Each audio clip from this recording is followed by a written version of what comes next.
everybody, welcome back to another lesson in my Czerny's Opus 599 for solo learners course.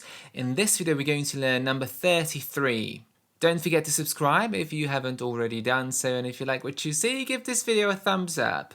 Also, I offer online piano lessons. If you're looking for one, there's going to be information below, and if you'd like to get this very special edition of Czerny's Opus 599 for solo learners, links are going to be below too. So number 33 is, as you could hear, about 5-note scales and running 16th notes or semiquavers, and of course with 5-note scales come wrist circles. So we're going to learn about all of these. We have a few strong heavy chords in the right hand and some staccato notes, and of course this chapter is about learning about the bass clef, so that's why the hands move across the keyboard so much, because the piece wants you to be comfortable moving between the different registers of the piano. So we're going to go hands together and then add, because as you can see each phrase is 2 bars long, and the first bar is always a unison scale, and then the right hand has chords, the left hand has some notes. So we're going to go hands together to make more sense when we play.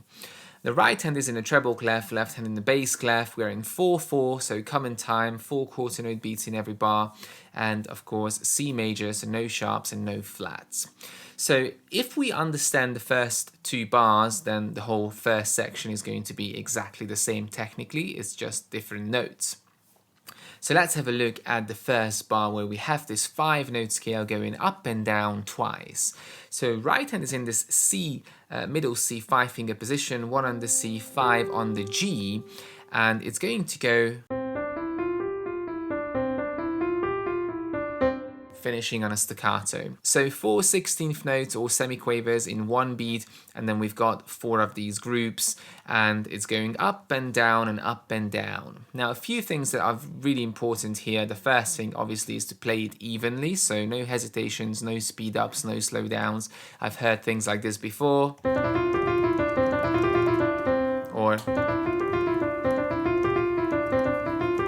where it becomes really uneven in different parts of the scale, so you're aiming for a completely even scale all the way through.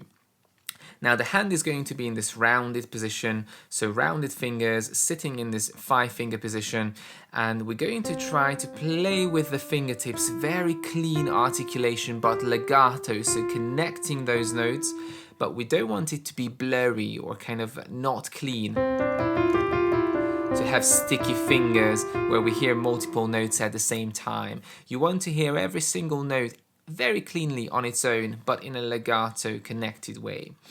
And the way to do this is to use some wrist circling, which we talked about so many times before. When we have stepwise motion, as the melody rises, the wrist is going to move away from the thumb and then it moves back. So we're doing a little lateral motion with the hand, the arm is moving out and the wrist is staying very, very soft and free. And then it goes like this. So 1, 2, 3, 4, 1, 2, 3, 4, and that's the first 2 bars. So we finish on a staccato C, and then we have a full chord, e.g. C. The first one is staccato, and the second one has an accent, so you hold it and you pressure it. Now when you play these chords, very important to get the 3 notes together, so round the hand, concentrate, instead of some kind of unevenness between the notes. And again here you want to have some heavy arms, and the whole arm is channeling into the notes, so up and down, forearm staccato, and a nice heavy chord, not pushing but sinking into the keys. Now the left hand is going to do the exact same scale but an octave lower, so here is middle C down there, staying in this 5-finger position.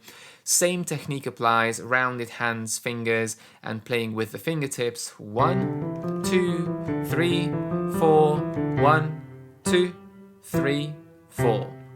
But here we finish on staccato notes, which is different to staccato chords. Here you just want to have light kind of flicking motion on those quarter notes or crotchets instead of a very heavy forearm staccato that we had with the chords in the right hand. So that's two different ways of playing these staccatos, and very important when you get to the quarter notes to wait for them. So they are 4 times as long as the 16th note. So 1,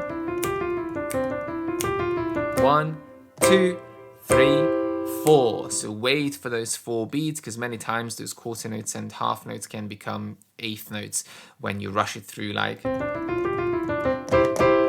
I've heard things like that before. When you put the two hands together, there's one more challenge, which is accuracy between the two hands. And when you play very fast, this can be particularly hard. So when you start playing these 5-note scales together, you have to make sure that the notes in both hands go down perfectly together. Otherwise, you get something like this,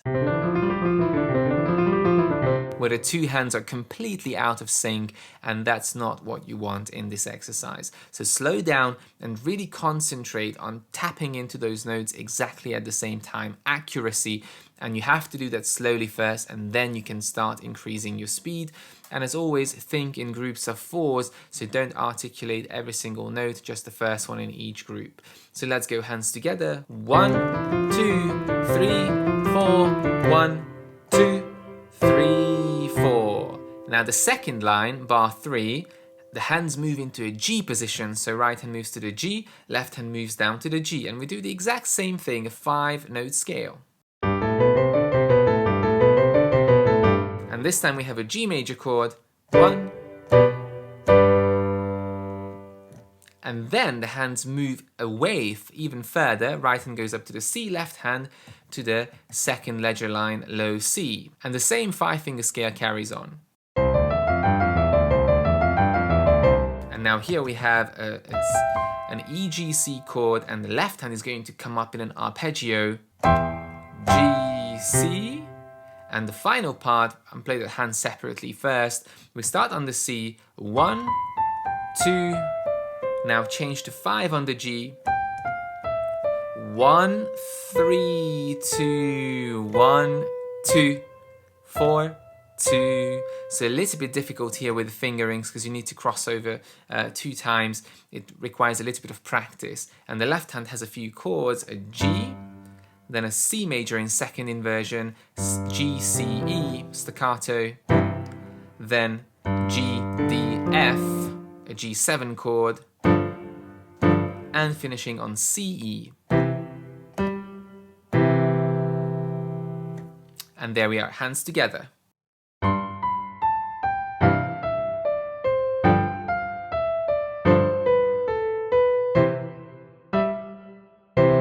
Now be very careful here that the right hand stays legato and the left hand is staccato. So don't hold the left hand chord, it's staccato.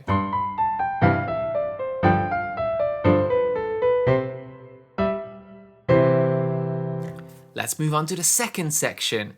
Now here it's a little bit different. The right hand has chords, 2-note chords or thirds, and the left hand has 5-note scales, but only 1 round each time. So let's go from bar 9, left hand 5 on the G, 1, 2, 3, lift, 1, 2, 3, lift, down to the C, 1, 2, 3, lift, 1, 2, 3, lift, down to the F, 1, 2, 3, lift, 1, 2, 3, lift, G, G, octave, C, octave, C. And that's the left hand. So we've got a G 5-finger scale, a C, and then an F. So you need to move again across the different registers of the piano and get used to these note positions in the bass clef.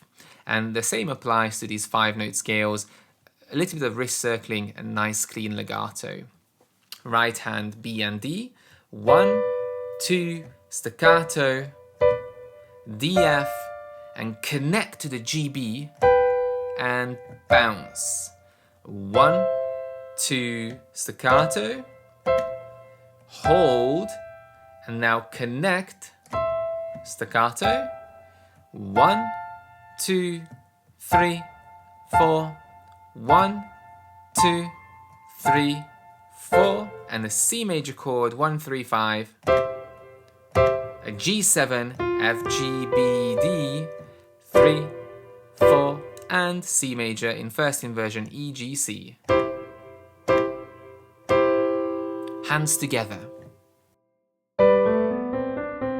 Bounce, bounce. C position.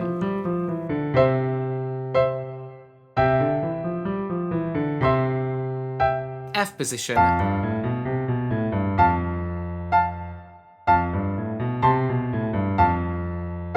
Now staccato, G7 and C.